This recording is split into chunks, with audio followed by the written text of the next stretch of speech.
the Turkish financial crisis still front and center around the globe. Now, we are seeing a bit of a thaw in the lira. The lira rebounding against the dollar today, up about 4.5%. Remember, that's an inverted chart, so that's actually a jump in the Turkish lira. Let's now bring in more on all of this with Ayla Jean Yakli, live for the U.S. in Istanbul. She's a writer with the Financial Times. Ayla, thank you very much for joining us. Erdogan coming out hard and heavy against the United States moments ago. Yes, I mean, it's more of the same, essentially. He has been quite tough every time he's spoken in the last several days, accusing the United States or shadowy foreign forces of launching an economic war on Turkey. So his speech today really is in line with what he's been saying in recent days. And what has been the reaction? Obviously, I've read some of the stuff that you have written for the Financial Times, as well as trying to access other media over there. Is it 100% from the media side in Erdogan's camp, or is there any criticism at all about his administration?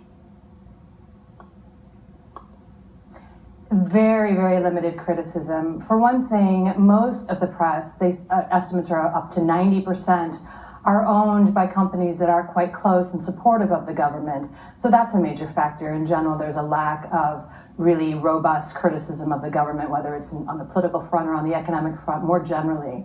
But in this instance, there seems to be a concerted effort to try and keep down this sort of criticism, perhaps in part to try and stem any sort of sense of panic.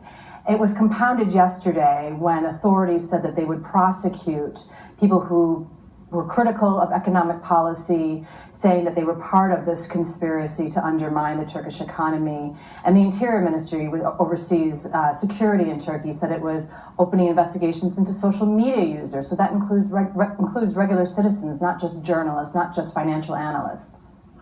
Yeah, the situation there continues. You know, the reaction on the ground.